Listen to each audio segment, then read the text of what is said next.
सर्वांच्या मनातील प्रश्नांची उत्तरे, जीवन विद्येची हा समाज प्रबोधनात्मक कार्यक्रम उत्साहात संपन्न.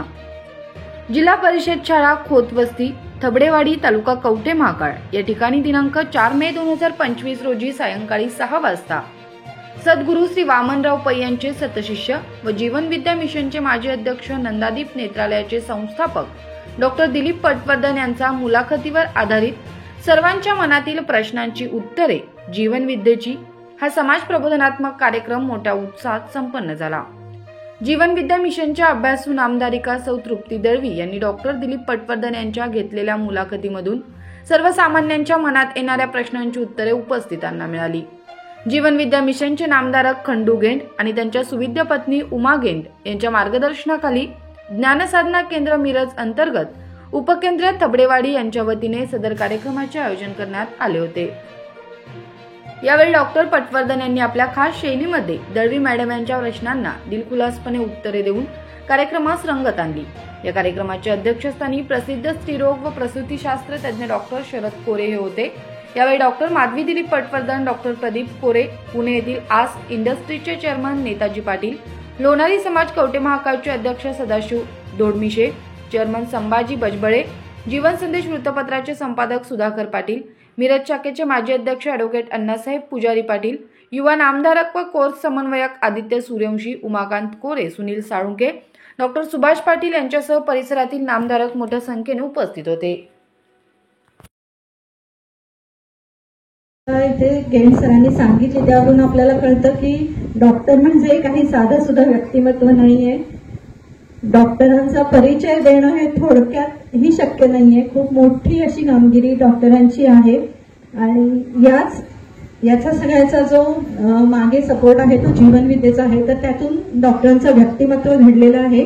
जीवन जगणं ही एक कला आहे असं सद्गुरू म्हणतात. ही कला शिकत शिकत डॉक्टर स्वतः घडलेले आहेत आणि त्यातूनच अनेकांना घडवण्याचं बहुमूल्य कार्य असं डॉक्टर करत आहेत. तर आपल्याच रोजच्या दैनंदिन जीवनात आपल्याला अनेक प्रश्न पडलेले असतात. माणसाचा जन्म कशासाठी आहे, आपण नेमकं करायचं काय, सुख मिळवायचं कसं, तर या सगळ्यांची उत्तरं आपण आता डॉक्टरांकडून जाणून घेणार आहोत.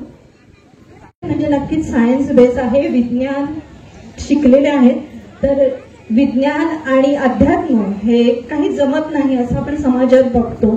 तर डॉक्टरांना मी पहिला प्रश्न विचारले की सायन्स बेस असून सुद्धा अध्यात्माकडे तुम्ही कसं वळलात, किंवा अध्यात्म म्हणण्यापेक्षा ही जीवन विद्या तुम्हाला भावली कशी, त्याचं नेमकं तुम्हाला काय आवडलं, काय भावलं आणि जीवन विद्येत यावं असं का वाटलं? वंदनीय आचरणीय समाज सुधारक, समाजशास्त्रज्ञ सद्गुरू श्री वामनराव पै आणि मातृतुल्य मई यांना मी प्रथम वंदन करतो. आणि आता जीवन विद्येची धुरा समर्थपणे सांभाळणारे त्यांचे चिरंजीव आणि सतशिष्य प्रल्हाददादा मिलनताई यांनाही वंदन करतो. आणि उपस्थित सर्व प्रेक्षक बंधू भगिनी आपल्याला वंदन करतो. आणि तिनं विचारलं की विज्ञान तुम्ही शिकलेले असून इकडे कसे वळला? वास्तविक पाहता ही चुकीची कल्पना आहे की अध्यात्म म्हणजे विज्ञान नसतं, चुकीचं आहे. विज्ञान म्हणजे विश्वाचं ज्ञान आणि प्रज्ञान म्हणजे परमेश्वराचं ज्ञान. आंबा खाली पडतो की नाही, आंबा खाली पडतो म्हणजे ग्रॅव्हिटी, त्याला विज्ञान म्हणायचं. आणि त्यावेळेस आंब्याची कोय असते ती जमिनीत नष्ट होते आणि त्यातून विरुद्ध दिशेने ज्यावेळेस झाड वर जातं ते प्रज्ञान. लक्षात आलं की नाही? तेव्हा विज्ञान आणि अध्यात्म वेगळं अजिबात नाही आहे, संपूर्ण तेच आहे. आता मी तिकडे कसा वळलो? वास्तविक पाहता तुमच्या लक्षात की सगळेच डॉक्टर तिकडे वळतात. याचं कारण त्यांच्या लक्षात येतं की हे सर्व जग निसर्ग नियमावर चाललेलं आहे, निसर्ग नियमावर चाललेलं आहे. आणि मला आठवतंय की मी पहिल्यांदा ज्यावेळी सद्गुरूंचं एक सीडी होती क्रांती या दिशेने म्हणून, आणि त्या सीडीमध्ये त्यांनी प्रश्नांची उत्तरं इतकी चपलक दिली होती की माझ्यासारख्या विज्ञानवादाला ते पूर्ण पटलं. अतिशय शास्त्रीय आहे. म्हणजे थोडक्यात काय, शास्त्रामध्ये तुम्ही का हा प्रश्न विचारू शकता, समजलं की नाही? म्हणजे आम्ही सांगतोय म्हणून तुम्ही हो म्हणायची अजिबात गरज नाही. We are answerable to everything. प्रत्येक प्रश्नाला आम्ही उत्तर देणार, आम्ही बांधिलकी आहे. शास्त्र असं असतं ना. कारण कुठल्याही गोष्टीला कार्यकारण भाव आपल्याला माहिती पाहिजे. असंच हे जीवनविद्येचं ज्ञान आहे. दुसरं हे तर्कशुद्ध आहे, लॉजिकल आहे. प्रत्येकाला लॉजिक आहे, तर्क आहे काहीतरी. आणि तिसरं हे खऱ्या अर्थाने सर्व संप्रदायांसाठी सारखं आहे. थोडक्यात हे निसर्ग नियमावर आधारित आहे. आणि निसर्ग नियम असे असतात, हो की नाही? म्हणजे निसर्ग नियम कसे असतात? युनिव्हर्सल, म्हणजे वैश्विक असतात. म्हणजे अमेरिकेतही तेच, भारतातही तेच आणि पाकिस्तानमध्ये तेच असतात, नाही का? आंबा अमेरिकेतही खालीच पडतो, भारतातही खालीच पडतो, पाकिस्तानमध्ये खालीच पडतो. त्याचबरोबर ते इटर्नल आहे, म्हणजे शाश्वत आहे. म्हणजे 1000 वर्षापूर्वी आंबा खालीच पडत होता, आताही पडतो, पुढेही पडणार आहे. तीन बरोबर सेकंड आहे. म्हणजे युनिव्हर्सल म्हणजे वैश्विक आहे, शाश्वत आहे आणि सेक्युलर म्हणजे खऱ्या अर्थाने सर्व संप्रदायासारखं आहे, नाही का? सगळ्या संप्रदायात कोणी संप्रदाय असं म्हणत नाही की आमच्यात आंबा खालूवर जातो. अशा पद्धतीचं हे जीवनविद्या ज्ञान आहे. त्यामुळे मी याच्याकडे आकृष्ट झालो. तेव्हा ज्याला तर्क बुद्धी आहे त्याला जीवनविद्या आवडलीच पाहिजे, यात शंकाच नाही. जर आवडत नसेल तर त्याला तर्कशुद्धता नाही असं म्हणतोय. प्रत्येक गोष्ट प्रूफ, प्रत्येकाला आम्ही पुरावा देतो. म्हणून मला आवडले जीवनविद्या, त्यामुळे मला आवडले. मी असं विचारेन की माणूस धडपडत असतो, त्याचं मुख्य कारण त्याला काहीतरी हवं असतं. तर सद्गुरूंनी याच्याबद्दल आपल्याला जीवनविद्येत काय सांगितलेलं? खरं. त्यामुळे निसर्ग नियम असा आहे, एक तर क्रिया तशी प्रतिक्रिया, आणि दुसरं the law of cause and effect. परिणाम आहे तिथे कारण असलंच पाहिजे. तुम्हाला माहित नसेल तर नाही, पण कारण असलंच पाहिजे, लक्षात ठेवा.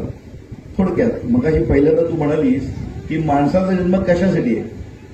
त्या उगीच आपल्या जन्माला आलोय, मरत नाही म्हणून जगतोय का? नाही. परिणाम काय? जन्माला आलोय, हे कारण असलंच पाहिजे ना. हे कारण लोकांना माहित नाही, पण जीवनविद्येने त्याचं कारण स्पष्ट सांगितलं की क्रिया तशी प्रतिक्रिया हा निसर्ग नियम आहे ना. म्हणजे प्रत्येकाला जीवनामध्ये आनंद हवा असतो की नाही? अगदी लोक काय काय काल्पनिक गोष्टी सांगतात की तुम्हाला जीवनात काय मिळवायचंय, तर ते काल्पनिक सांगतात की आम्हाला देव पाहिजे, साक्षात्कार पाहिजे. वास्तविकांना देव म्हणजे काय माहित नसतं आणि साक्षात्कार म्हणजे काय हेही माहित नसतं. हे आपण आपल्या फिल्ममध्ये बघितलं असतं, वरमगुरुई, तसं काय असत नाही. मग प्रत्येक, आता उदाहरण एक समजा, एक रांजण ठेवलंय, एका रांजणामध्ये सुख, समाधान, शांती ठेवलंय, आणि दुसऱ्या रांजणामध्ये तुमचं जे काही श्रद्धास्थान असेल, तुमचा जो काही देव असेल तो ठेवलाय, आणि सांगितलं फुकट आहे, लाईन लावा. कुठे लाईन लागेलो? देवाकडे जाईल कोणी? कोणी नाही. सगळ्यांना सुख, समाधान, शांती पाहिजे. कल्पना अशी. आणि प्रत्येक, मला सांगा, प्रत्येकाला वाटतं की आनंदी व्हावं असं वाटतं ना. तुम्हाला तुम्ही कुठला धंदा कुठला असो, डॉक्टर असो, इंजिनियर असो, आर्किटेक्ट, कोणी असो, प्रत्येकाला आनंदच पाहिजे ना. म्हणजे हे उत्तर तर सारखं आहे. मग आनंद, आता गंमत बघा, जीवनविद्या किती छान सांगितलं की आनंद तुम्हाला पाहिजे म्हणजे द्यायला पाहिजे ना. मग तुमच्याजवळ आधी पाहिजे ना तो. तर जीवनविद्येचं स्पष्ट मत आहे की प्रत्येक जण आनंदीच असतो. तो प्रयत्नपूर्वक स्वतःला दुःखी करतो चुकीच्या कर्मामुळे, चुकीच्या क्रियेमुळे. लक्षात आलं? मग आनंद जर द्यायचा तर तुमच्याजवळ पाहिजे. आपण सच्चिदानंद म्हणतो. आता महिला भरपूर आहे, महिलांना लगेच पटेल.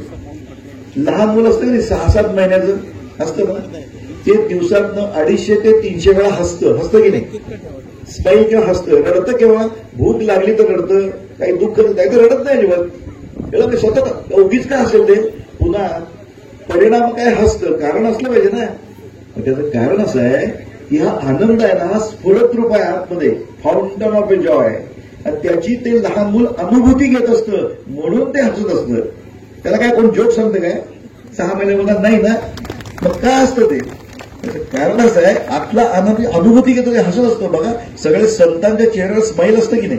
का असतं? त्यांना बाहेरच्या विषयाची गरजच नाही. एन्जॉय, आपल्या आनंदाची अनुभूती घेतात, कळलं की नाही?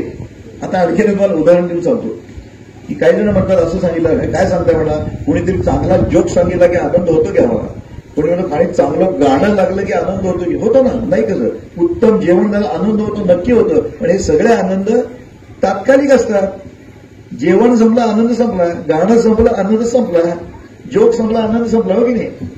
मग सतत जी अनुभूती आहे ती घेण्याची ज्यावेळी ज्ञान येईल त्यालाच अध्यात्म म्हणायचं. सतत आपला आनंद तुम्ही सतत अनुभवायचा. आता तुम्हाला लोक म्हणतात ना, गाणं ऐकलं, आता मी तुम्हाला गंमत म्हणून सांगतो, गाणं ऐकला आनंद होतो, खरं आहे, बरोबर. पण गाण्यात आनंद असतो का? नाही.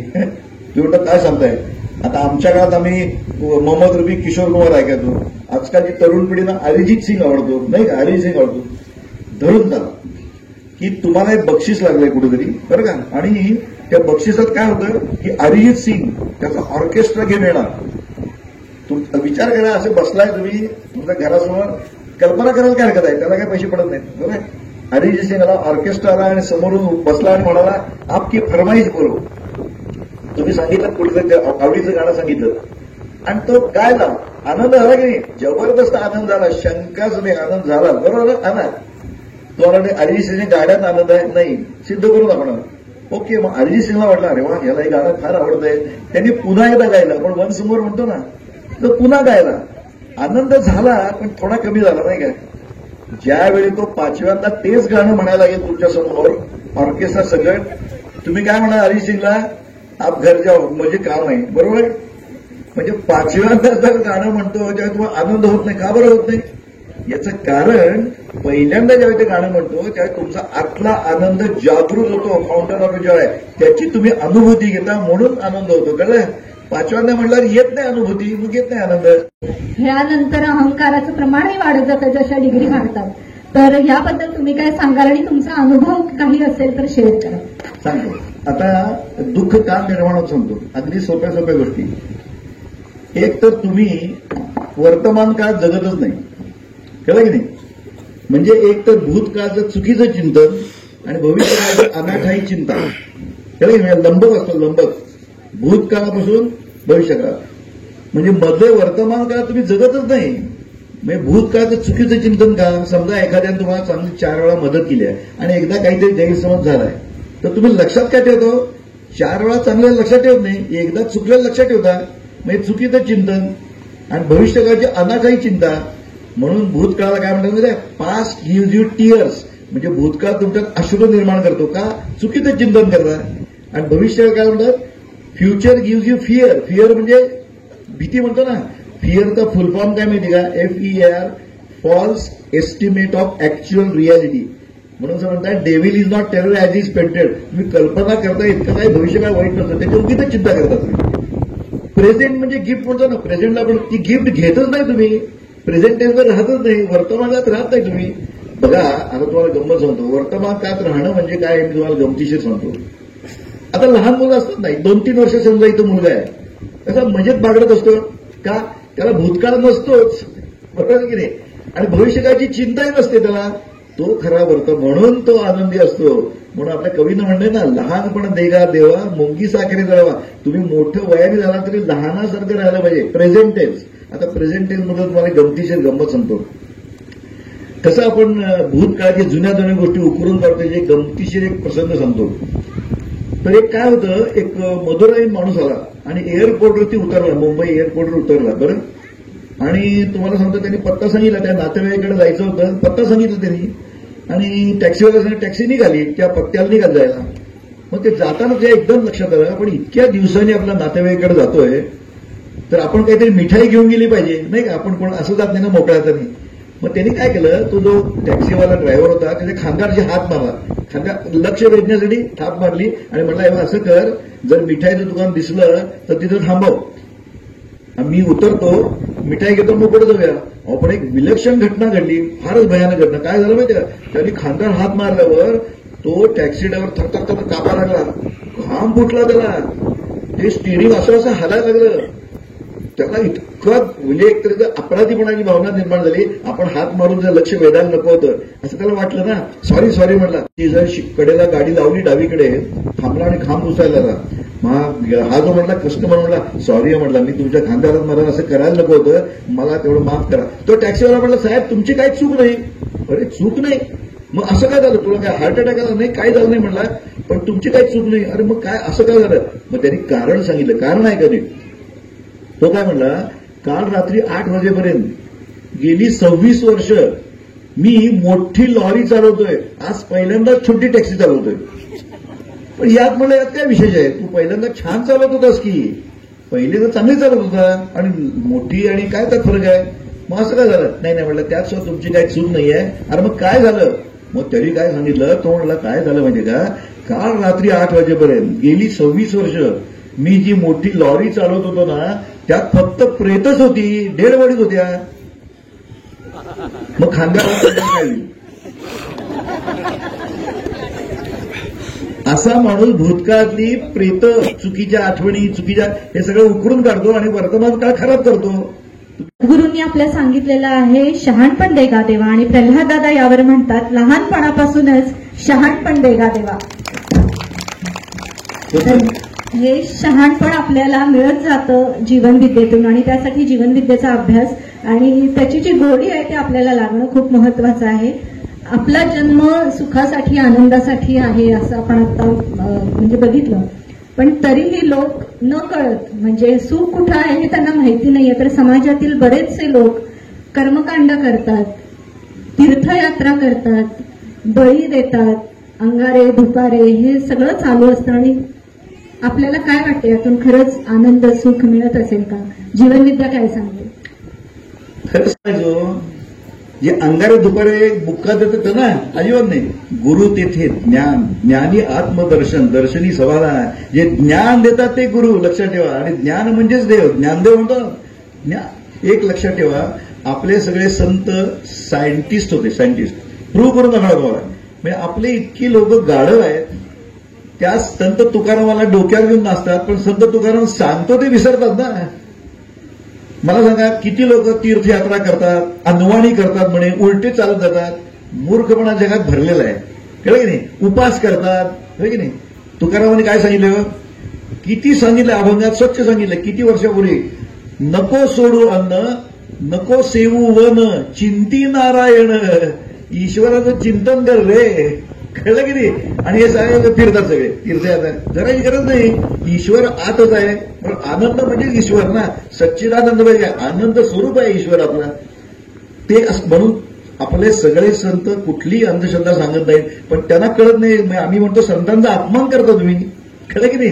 तुकारामाने तेच सांगितलं. पहिल्यांदा तुकाराम देखील बरंच केलं, शेंडी बिंडी बांधून केलं, नंतर त्या लक्षात चूक आहे, बरं की नाही? म्हणून काय सुख जवापणे आणि दुःख पर्वतावेळे हा त्याचा साक्षात्कारापूर्वीचा अभंग आहे. पण साक्षात्कार झाला, तुकाराम काय म्हणले, आनंदाचे डोही आनंद तरंग जायचं गेलं, त्याला आनंद दिसेल तुम्हाला, कळलं की नाही? या लक्षात ठेवायचं की हे सगळं कर्म, आम्ही काय म्हणतो, कर्म कांड करू नका, कर्म चांद करा. चांगलं कर्म केलं की क्रिया तशी प्रतिक्रिया. तुम्ही चांगलं कर्म केलं की त्याची प्रतिक्रिया, फळ चांगलंच असणार. आता याबद्दल तुम्हाला आणखीन गंमत सांगतो. आपल्याला काय माहिती, मोबाईलवर वेदर फोरकास्ट आजचा बघितलात आणि मग त्यानंतर तुम्ही प्लॅनिंग करून इकडे आलात. हे मोबाईल सध्या व्यसन होऊ पाहतंय. तुम्ही चांगल्या गोष्टीसाठी त्याचा उपयोग केलात, पण हल्लीची पिढी ह्या मोबाईलच्या प्रचंड नादात आहे. आणि जी दिशा मगाशी तुम्ही म्हटलात की मुंबईला जायचं होतं आणि बेळगावला गेलो, तर असंच काहीसं आता होत आहे. मुलांना आपलं फ्युचर म्हणजे त्यांनी ठरवलेलं नाहीये, किंवा त्यांना नेमकं काय करायचं कळत नाहीये. मोबाईलवर त्याचा चांगला उपयोग करून अभ्यास किंवा आपलं यश संपादन करण्यापेक्षा नको त्या गोष्टींकडे त्यांचा कल वाढतो आहे. आणि याचबरोबर समाजात गुन्हेगारी आहेत, बाल गुन्हेगारीचं प्रमाण वाढलंय. एखादी औषध किंवा चांगली गोष्ट आपल्याला सहजासहजी मिळत नाही, पण चरस, गांजा किंवा हे जे प्रकार आहेत ते सहज उपलब्ध हल्ली होताना दिसत आहेत. तर याबद्दल तुम्ही काय सांगाल? करेक्ट. काय असतंय, हे जे नवीन इलेक्ट्रॉनिक मीडिया इन्स्ट्रुमेंट आलेत ना, दुधारी शस्त्र आहे ते, कळलं की नाही? ही म्हणली तशी चांगलं आणि वाईट दोन्ही वापरता येतं ना. आता चाकू दिला, चाकू, हा चाकू जर एखाद्या खुनी वृत्तीच्या माणसाकडे दिला तर चाकूने खून करणार तो. पण सर्जनच्या हातात दिला तर त्याच चाकूने तो ऑपरेशन करून रुग्ण बरा करतो. चाकू तोच, वापर कसा करायचा हे आपण ठरवलं पाहिजे ना, कळलं की नाही? वाईट काहीच नाही आहे, वाईट उपयोग कसा करतात. मोबाईल तर खरंच सांगतो तुम्हाला, मोबाईल यामुळं हल्ली मोबाईल ऍडिक्शन झालेलं आहे मुलांना. मुलांना काय, मोठ्या माणसांना देखील झालेलं आहे, कळलं की नाही? ते का होतं ऍडिक्शन? शास्त्रीय कारण सांगतो. मोबाईल एसएमएस आला की आवाज येतो बघा, टुकपणं आवाज आला की लगेच माणूस बघतो काय मेसेज आलाय, बरोबर आहे? त्यामुळे डोपामिन नावाचं एक हॉर्मोन रिलीज होतं. It is a happy hormone की परत घ्यावं असं वाटतं. आणि मोबाईल ऍडिक्शन एवढं आहे, अहो एक घटना घडली, सांगलीच्या सिव्हिल हॉस्पिटलमध्ये घटना घडली. तुम्हाला सांगतो, मोबाईल तर मोठी, खरं म्हणजे आमच्याकडे येतात ना काही बऱ्याच महिला येतात. पूर्वीच्या वेळी टीव्हीच्या वेळी ते म्हणतात आमचा मुलगा सारखा टीव्ही बघतो, आजकाल म्हणतात मुलगा सारखा मोबाईल आमचा काढून घेतो म्हणायचं. तर मी म्हणतो त्या मुलांची काही चूक नाही हो, तुम्ही काय करता म्हणलं, कळलं की नाही? आता टीव्हीवरती त्या एका नवऱ्याची 4 बायका कशाला बघता तुम्ही सिरियल? बघायचं नाही ना. मग तुम्ही बघितलं मुलं काय करणार? तेच करणार ना मुलं. मुलं आचरण करतात. लक्षात ठेवा, संस्कार हे करायचे नसतात, संस्कार होत असतात. मुलं अगदी लहान मुलगा सुद्धा 9 महिन्याचं आईच्या चेहऱ्याकडे बघत असतं बघा. म्हणून मातृदेवो भव का, आई काय बोलते, आई काय करते, सगळं लक्ष असतं. Don't under estimate. अगदी वर्षाच्या मुलाला सगळं कळत असतं. लक्षात ठेवा, आचरण तुमचं काय. नाही तर उद्या समजा तुम्हाला फोन आला आणि तुम्हाला त्यांच्याशी बोलायचं नसेल तर तुम्ही मुलाला सांगताय, घरात नाही म्हणून सांग. कळलं की नाही. खोटं बोलण्याचे संस्कार झाले ना. मग त्याला तुम्ही 2 तास लेक्चर जरी दिलं, खोटं बोलणं वाईट आहे, तो मनातला म्हणाले काय बाबा थापा लावतात, तुम्हीच खोटं बोलताय की. बरोबर आहे. कित्येक वेळा बघा, खूप बिझी बिझनेसमॅन असतात, दमलेले असतात, मग घरी ग्लास घेऊन बसतात. कसला ग्लास सांगायची गरज नाही. मग मुलाला म्हणतात, अरे मुला मी दमलोय म्हणून घेतोय, मी मोठा आहे म्हणून घेतोय, तू घेत जाऊ नको असं, तू आपलं दूध पीत जा. मुलगा म्हणतोय नाही नाही या ब्रँडचं घ्यायचं मी केव्हा सोडलंय. कळलं. असा प्रॉब्लेम आहे. कळलं की नाही. तेव्हा लक्षात ठेवा, आचरण, पेरेंट्सचं आचरण खूप महत्वाचं आहे. मी सांगतो तुम्हाला सिरियल बघायची इच्छा आहे ना, ते तर फालतू असतात सोडून द्या, पण ते तरी बघा. मी तुम्हाला जाताना आपल्या मुलांवर पालकांचं लक्ष हवंच, कारण जसं पालक करतात तसंच मुलं करतात. आणि आजची मुलं ही आपल्या भावी राष्ट्राची सुंदर नागरिक आहेत, त्यांच्यावर जबाबदारी आहे. तर हे नागरिक घडवण्याचं काम पालकांकडे आहे. पण हल्ली पालकांच्यातच म्हणजे कुटुंबातच बरेच वाद दिसतात. घटस्फोटाचं प्रमाण वाढलंय. सासू सून यांची भांडणं किंवा नवरा बायको यांची भांडणं वाढलेली आहेत. ह्यांचा मुलांवर परिणाम होतोच, पण सगळ्याच कुटुंबावर, पर्यायाने समाजावर, राष्ट्रावर परिणाम होत असतो. तर या बाबतीत जीवनविद्या काय सांगते? खूप महत्वाचा प्रश्न विचारलास. काय झालं हल्ली, काय माहिती का, हे तरुण, विशेषतः तरुणांना आम्ही सांगतो जीवनविद्या हे माहिती काय म्हणे, दिसताक्षणी प्रेम झालं नाही का, प्रेमाचा स्फोट झाला म्हणे, आणि लग्न झालं लगेच घटस्फोट झाला. असे प्रकार घडतायत. एक लक्षात ठेवा, प्रेम म्हणजे काय हेच तरुण पिढीला कळलेलं नाही. जे कोण तरुण आहे ते नीट ऐका. जीवनविद्येनं फार सुरेख सांगितलंय प्रेम म्हणजे काय. एकमेकाला सुखी ठेवण्याची उत्कट भावना म्हणजे प्रेम. कळलं काय. नाहीतर म्हणजे काय आहे, मुझे नाही मिले तो किसकोच नाही, हे शाहरुख खानचं जनावर, ते जनावर आहे. जनावर आणि माणसात फरक काय. जनावर म्हणजे ज्याला आवर नसतं तो जनावर ना. लक्षात ठेवा, त्यासाठी दोघांना जवळ असण्याची गरज नाही. म्हणजे अगदी तुमचा एखादं फार काय हल्ली ब्रेकअप बिकअप आहे ना फार हल्ली. खास सांगू का, लोक काय चुकीचे शब्द वापरतात. तरुण लोकच आय लव्ह आईस्क्रीम म्हणतात. खोटं आहे ते. You can love ice cream, you can like ice cream. कळलं. म्हणजे काय, आईस्क्रीम जर चांगलं झालं असेल तर तुम्हाला ते आवडेल, आईस्क्रीम बाद झालं तर आवडणार नाही. लव्ह म्हणजे काय, तुम्ही एकमेकाला गुण आणि अवगुणासकट ज्यावेळी स्वीकारता त्याला प्रेम म्हणतात. तेव्हा लग्न हे ते आहे. तुम्ही काय सर्व गुण संपन्न आहात काय, तुम्ही नाही तेही नाहीत. गुण आणि अवगुणासकट जेव्हा ऍक्सेप्ट करता ना ऍज इट इज, त्याला प्रेम म्हणतात. लक्षात ठेवा, तरच लग्न संस्था टिकेल, नाही तर टिकणंच शक्य नाही. लक्षात आलं की नाही. तर त्यासाठी तुम्हाला ते दोन्ही ऍक्सेप्ट करता आलं पाहिजे, आणि त्यासाठी जवळ असण्याची गरज सुद्धा नाही. तुम्हाला आश्चर्य वाटेल, एक स्कॉट नावाचा सायकॅट्रिस्ट आहे हार्वर्ड युनिव्हर्सिटीचा, त्यांनी इतकं छान सांगितलं की तुम्हाला प्रेम असण्यासाठी एकमेका जवळ असण्याची गरज नाही. आता कसं काय, आता बघा, आई असते, तिची समजा मुलगी कॅलिफोर्नियाला आहे, काय त्यांचं प्रेम कमी होतं काय, नाही ना. जवळ कुठं असते ती, हजारो मैल दूर. दुसरं एक सुंदर तुम्हाला उदाहरण सांगतो, सुंदर उदाहरण, हे महाभारतातलं उदाहरण आहे बरं का. की आपल्याला काय वाटतं जवळ असलं तर नाही नाही, आता सांगतोय नाही का, ते हल्ली ब्रेकअप होतं, असं केलं की ब्रेकअप वगैरे, खोटं आहे ते. आता तुम्हाला सांगतो, राधा माहिती आहे राधा. आता कृष्णाची बायको कोण, रुक्मिणी ना. पण रुक्मिणी कोणी बोलतं का, नाही. राधा कृष्ण, राधेश्याम, बरोबर आहे ना. राधा पहिल्यांदा, मग कृष्ण, बरोबर आहे की नाही. मला सांगा, राधा काय कृष्णाची बायको होती का, नव्हती. राधा कृष्णापेक्षा वयाने मोठी होती, बरोबर. आणि राधा गोकुळात राहत होती आणि कृष्ण द्वारकेला राहत होता, लांब होते ना. त्याचं प्रेम नव्हतं, ते खरं उत्कट प्रेम होतं. जवळ असण्याची गरज नाही, हे तुमच्या लक्षात येतंय का. आता एक काल्पनिक छोट्या छोट्या गोष्टीतून आपल्याला कळतं. तुम्ही राधा आणि कृष्णाचं प्रेम मगाशी सांगितलं, पण सध्याच्या युवांमध्ये त्यांच्या आयुष्यात राधा पण असते, विद्या पण असते आणि लक्ष्मी पण असते. म्हणजे राधा म्हणजे प्रेम असतं कुठेतरी, विद्या म्हणजे अजून शिकत असतात, किंवा लक्ष्मी म्हणजे करिअरच्या दृष्टीने प्रयत्न सुरू असतात. तर ह्या अशा पिढीने म्हणजे युवांनी काय करावं, कुठं फोकस करावा आणि आयुष्य कसं घडवावं. खूप महत्वाचा प्रश्न आहे. काय झालंय हल्ली, मुली शिकायला लागल्यात, वाईट नाही, चांगलंच आहे ते. आमची जीवनविद्या सांगते प्रायोरिटी ठरवली पाहिजे. पहिल्यांदा प्रायोरिटी म्हणजे प्राथमिकता. पहिली प्राथमिकता हेल्थ, प्रकृती उत्तम असली पाहिजे तुमची. दुसरी प्राथमिकता फॅमिली, कुटुंब. तिसरी प्राथमिकता करिअर आणि चौथं सोशल लाईफ. कळलं? आता मी सांगतो तुम्हाला काय झालंय. आता हे बघा, हल्ली मुली शिकून 30-35 वयापर्यंत लग्नच करीत नाहीत, करिअर करतात.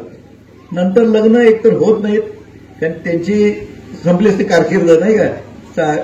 आणि दुसरी गोष्ट, निसर्ग कसा बदलाल तुम्ही. तुम्ही कितीही बदलाल म्हणा, निसर्ग कसा बदलाल. मी डॉक्टर आहे म्हणून सांगतो, ज्या मुली उशिरा लग्न होऊन उशिरा मुलं व्हायचा प्रयत्न करतात त्यांना दोष असलेली मुलं निर्माण होतात. ते हृदयाला पोटाला फाटलेलं अशी निर्माण होतात. मिओटिक नॉन डिस्टिंक्शन नावाची कंडिशन आहे. त्यामुळे कधीही योग्य वयातच मुलं झाली पाहिजेत. उशिरा झाली मुलं निसर्ग नाही माफ करणार तुम्हाला. तुम्ही विज्ञान वगैरे असेल मग एक तर लग्न करू नका. आणि आता आजकाल तसंच आहे, लग्नच करत नाहीत. आणि केव्हा लग्न झालं तर मुलं होऊ देत नाहीत. त्याला डिंक म्हणतात, म्हणजे डिंक, DINK, म्हणजे डबल इन्कम नो किड्स. अरे काय उपयोग आहे त्याचा. तुमची संपत्ती, मुलं ही तुमची संपत्ती आहे, लक्षात ठेवा. तुम्हाला आत्ता तरुणपणीच खूप छान वाटेल, पण ज्यावेळी वृद्धत्वाकडे झोपाल, ज्यावेळी तुम्हाला थोडंसं दुसरं अवलंबून, त्यावेळी मुलं असणं किती महत्वाचं आहे, संसार असणं किती महत्वाचं आहे. आणि खरंच सांगतो, नवरा बायको असतात ना, हे खरे एकमेकाचे खरे मित्र मैत्रीण असतात. बाकी कोण नाही जगात, लक्षात ठेवा. शेवटपर्यंत दोघंच एकमेकाला साथ देतात. पण त्यासाठी तुम्हाला थोडंसं हे अहंकार बाजूला ठेवावं लागेल ना. हे केलं पाहिजे, लक्षात ठेवा. त्यामुळं मुलींनी तर लग्न वेळेवरती झाली पाहिजे. आमच्याकडे एक उदाहरण आहे, डॉक्टर शिल्पा लाड म्हणून उदाहरण आहे आमच्याकडे. मी उदाहरण काल्पनिक सांगत नाही. या शिल्पा MBBS झाली, नवरा MBBS झाला, तर दोघं शिकायला कॅनडाला जाणार होते. तिनं वेळेवरती मूल होऊ दिलं. थोडं मध्ये गॅप घेता येतो ना. मूल होऊ दिलं. मूल 1 वर्षाचं झाल्यावर ती शिकायला ती पण कॅनडात गेली. लक्षात घ्या, वेळेवर मूल झालं, तल्लक बुद्धीचं झालंय तिचं मूल. कळलं की नाही. वेळेवरती झालं पाहिजे, लग्न वेळेवरतीच झाली पाहिजे. हे कारण निसर्ग तुम्ही बदलू शकत नाही. तुमचं ज्ञान बिन ठेवा बाजूला, अजूनही ते शिल्लक आहे, लक्षात ठेवा. तेव्हा जर तुम्ही हे लक्षात ठेवलं पाहिजे, वेळेवरती लग्न होणं महत्वाचं. लग्नासारखी ग्रेट गोष्टच नाही, लक्षात. कळलं की नाही. मग त्यासाठी ऍडजस्टमेंट पाहिजे, म्हणून त्याला म्हणतात तडजोड. जीवनविज्ञान खूप छान लागले. लग्न झालं पाहिजे, तडजोड पाहिजे. तडजोड म्हणजे काय, आयुष्याला दुःखाचा तडा न जाऊ देता सुखाची जोड करणे म्हणजे तडजोड. लक्षात आहे. हे प्रत्येकाने केलंच पाहिजे, ऍडजस्ट पाहिजे. प्रश्न आहे की आपण सुख मिळवायचं, सुख द्या, सुख घ्या म्हणतो, आनंद वाटा, आनंद लुटा म्हणतो. आणि ह्याच्यासाठी आपल्या सद्गुरूंनी आपल्याला काय करायला सांगितलेलं आहे, म्हणजे थोडक्यात आपल्याला जी विश्व प्रार्थना दिलेली आहे त्याचं कारण हेच आहे. तर याबद्दल थोडंसं समजावून सांगा. खूप महत्वाचं. तुमच्या लक्षात असेल की आपण सुरुवात हरिपाठ केला आणि विश्वप्रार्थना म्हणली. आणि आमच्याकडे तर विश्वप्रार्थना दिवसातनं हजार म्हणणारे बरीच लोक आहेत.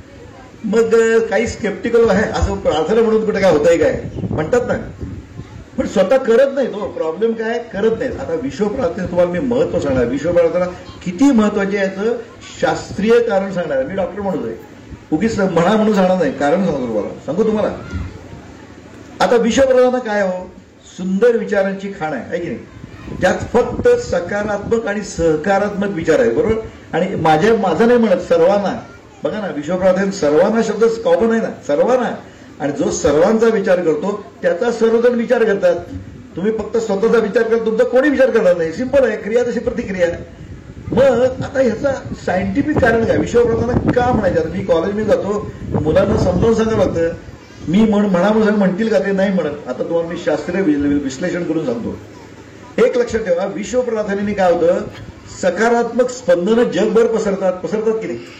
बघा, सकारात्मक स्पंदन आहेत नाही सगळी, बरोबर आहे. ते पसरतात, त्याने काय होतं, खूप होतं. लक्षात ठेवा. एक बघा, लक्षात ठेवा, आपल्या जे डोक्यामध्ये नकारात्मक विचार असतात की, नकारात्मक विचार, असं म्हणतात की दिवसभरात 60,000 विचार करतो म्हणून, 60,000, आणि त्यातले 99% नकारात्मक असतात असं म्हणतात. 60,000 कुणी मोजले मला माहित नाही, पण सगळीकडे म्हणतात. पण नकारात्मक का असतात, तुम्ही का प्रश्न विचारायला शिकले पाहिजे. मी असाच प्रश्न विचारला, म्हणजे नकारात्मक का असतात. आता बघा, समजा तुमचा मुलगा क्लासला गेलाय आणि तो 8ला यायचा एक्सपेक्टर आहे, 8:30 झालं तर तुमच्या मनात काय विचार येतो, तुमच्या मनात असा विचार येतो का की आणखी शिकवणी असेल, नवीन काही प्रॉब्लेम नाही, तुमच्या मनात ऍक्सिडेंट झाला का, असा विचार येतो की नाही. असं नकारात्मक विचार काय येतो, त्याला काही कारण आहे का, आहे, त्याला शास्त्रीय कारण आहे. सांगतो तुम्हाला. आता हे पहा, आता आपले विचार पोचतात, लक्षात ठेवा सगळीकडे, बरोबर आहे. विचार म्हणजे काय, आता मी बोलतोय ना सध्या, बोलणं ही तर विचारापेक्षा स्थूल क्रिया आहे, पण ती पण जगभर पोचते. म्हणजे उदाहरण, मी जे बोलतोय ते आज कॅलिफोर्नियामध्ये ऐकू जात आहे. आता तुम्हाला पटेल का, पटेल मी जर मोबाईल पकडला तर माझी वेवलेंथ कॅलिफोर्नियातल्या माझ्या मित्रांनी पकडली तर तिथं पोहोचतं, बरोबर आहे? थोडा टाइम लागेल, सोबत पोहोचतं की नाही. म्हणजे 750 कोटी माणसं जे बोलतात ते पृथ्वीवर फिरतंय गर गर गर गर. तुम्ही नुसती वेवलेंथ कॅच करा, यू कॅन लिसन, बरोबर आहे? हे पटलं की नाही. त्याच्या पुढचा विचार त्याच्यापेक्षा पॉवरफुल आहे, भयंकर पॉवरफुल. जितकी गोष्ट सूक्ष्म तेवढी जास्त पॉवरफुल, लक्षात ठेवा. कसं काय, आता मला सांगा, हे ग्रह तारे सगळे आहेत ना, फिरतायत ना गोल गोल, केवढे मोठे आहेत ते. सूर्य काय, गुरु काय, चंद्र काय. मग त्याला तोलून कोण धरतो? गुरुत्वाकर्षण. ते दिसतं का तुम्हाला? ते सूक्ष्म आहे, पण सगळ्यात पॉवरफुल गुरुत्वाकर्षण आहे, बरोबर. आता हे विचार किती पॉवरफुल आहेत बघा. आणि विचार तर एवढे फास्ट आहे. उदाहरणार्थ एक आईच आहे समजा, तिची मुलगी आहे लांब रशियामध्ये आहे समजा, आणि तिला मुलीला, आणि हा मी सांगतो हा नियम आहे बरं का, अपवाद नाही, नियम आहे. आणि तुम्हाला सगळ्यांचा अनुभव आहे. त्या आईला इच्छा झाली की माझ्या मुलीशी मला बोलायचंय, बरोबर आहे. मग ती आजकाल काय करते, पटकीने मोबाईल शोधते ना, तर शोधता शोधता मोबाईल हात लावते आणि त्या मुलीचाच फोन येतो. असं होतं की नाही तुमच्या आयुष्यात? 100% होतं. हा प्रत्येकाला अनुभव आहे. कित्येक वेळा तुम्ही म्हणतो, अरे मी तुला आता फोन करणार होतो आणि तुझा फोन आला. हा अपवाद नाही आणि चमत्कारही नाही, हे चक्क शास्त्र आहे. कारण तुम्ही ज्यावेळी त्या व्यक्तीचा विचार करताना इथं, त्याच क्षणी, नो टाइम लॅग, त्या व्यक्तीच्या डोक्यात तुमच्याविषयी विचार चालू झालेले असतात.